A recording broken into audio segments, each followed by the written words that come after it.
नमस्कार, मैं हूं रविक्षा शर्मा। स्वागत है आपका हमारे खास कार्यक्रम में।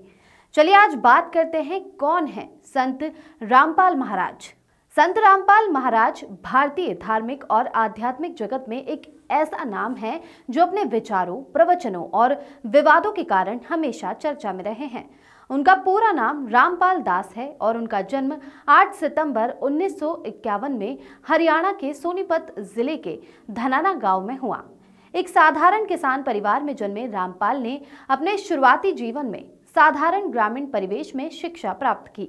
उन्होंने हरियाणा सरकार के सिंचाई विभाग में जूनियर इंजीनियर के रूप में नौकरी की और कुछ वर्षों तक सरकारी सेवाओं में रहे, लेकिन उनका झुकाव शुरू से ही आध्यात्मिकता और धार्मिक विषयों की ओर था। रामपाल ने विभिन्न धार्मिक ग्रंथों का अध्ययन किया और इन ग्रंथों में लिखे ज्ञान को लेकर कई सवाल उठाए। उनकी आध्यात्मिक यात्रा तब शुरू हुई जब उनकी मुलाकात स्वामी रामदेवानंद जी से हुई। रामदेवानंद जी कबीर पंथ के एक प्रमुख संत थे, जिन्होंने संत कबीर के विचारों को रामपाल तक पहुंचाया। इस मुलाकात के बाद रामपाल ने कबीर पंथ को गहराई से समझना शुरू किया और इसे अपनी जीवन शैली में उतार लिया। 1988 में उन्होंने सरकारी नौकरी छोड़ दी और अपना जीवन आध्यात्मिकता और समाज सुधार के लिए समर्पित कर दिया। उनका मानना था कि समाज में व्याप्त अंधविश्वास, पाखंड और कुरीतियां मानवता के लिए हानिकारक है।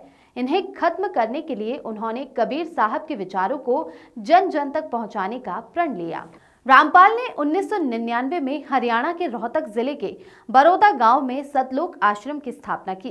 इस आश्रम का उद्देश्य लोगों को सच्चे ज्ञान और सही मार्गदर्शन के माध्यम से मोक्ष प्राप्त करने की शिक्षा देना था। रामपाल के प्रवचन कबीर पंथ पर आधारित होते हैं, जिसमें वे सृष्टि के निर्माण, ईश्वर की सत्ता और सद्गुरु की महिमा पर प्रकाश डालते हैं। उनका कहना है कि केवल सद्गुरु के मार्गदर्शन से ही ईश्वर को प्राप्त किया जा सकता है।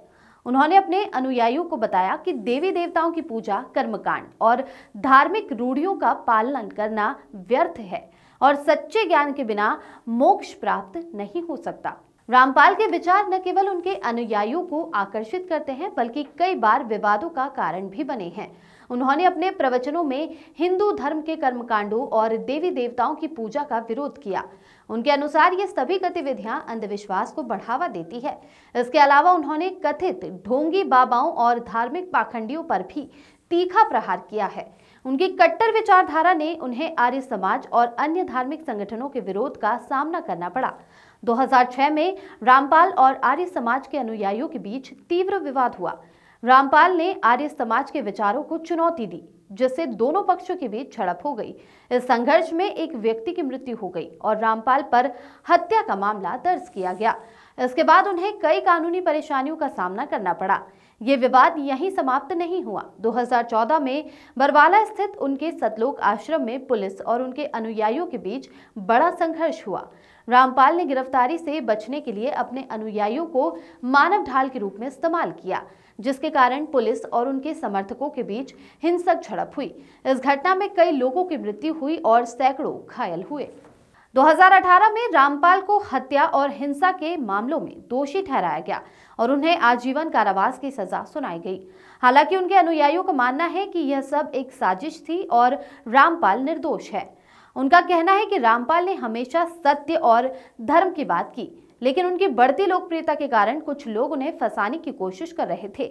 जेल में रहने के बावजूद रामपाल के प्रवचन और उनके विचार आज भी उनके अनुयायियों के माध्यम से प्रचारित किए जा रहे हैं।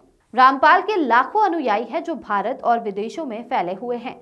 उनके समर्थक उन्हें ईश्वर का अवतार मानते हैं और उनकी शिक्षाओं को अपने जीवन में अपनाते हैं। रामपाल ने सोशल मीडिया और टीवी चैनलों का इस्तेमाल अपने विचारों को फैलाने के लिए किया। यूट्यूब, फेसबुक और अन्य प्लेटफॉर्मों पर उनके प्रवचन आज भी उपलब्ध हैं। उनकी सरल भाषा और स्पष्ट विचारधारा ने उन्हें आम जनता के बीच लोकप्रिय बना दिया। उनके अनुयायी न केवल धार्मिक रूप से बल्कि सामाजिक और नैतिक रूप से भी उनके विचारों से प्रेरित होते हैं। रामपाल अपने अनुयायियों को नशा छोड़ने, मांसाहार से दूर रहने और नैतिक जीवन जीने की शिक्षा देते हैं। उनका कहना है कि सच्ची भक्ति का अर्थ है ईमानदारी, सत्य और सेवा भाव से भरा जीवन। उनके समर्थकों का दावा है कि रामपाल ने उनके जीवन को बदल दिया और उन्हें सच्चाई का रास्ता दिखाया है। हालांकि उनके आलोचक इस बात से सहमत नहीं हैं। उनका कहना है कि रामपाल की शिक्षाएं समाज को बांटने और लोगों को गुमराह करने का काम करती है। रामपाल का जीवन विवादों और प्रशंसा का मिश्रण है। उनके समर्थकों के लिए वे एक सच्चे संत और समाज सुधारक हैं, जबकि उनके आलोचकों के लिए वे एक विवादास्पद व्यक्ति हैं। जेल में होने के बावजूद उनके अनुयायियों की संख्या कम नहीं हुई है और वे आज भी अपनी श्रद्धा और विश्वास के साथ उनके विचारों का प्रचार कर रहे हैं।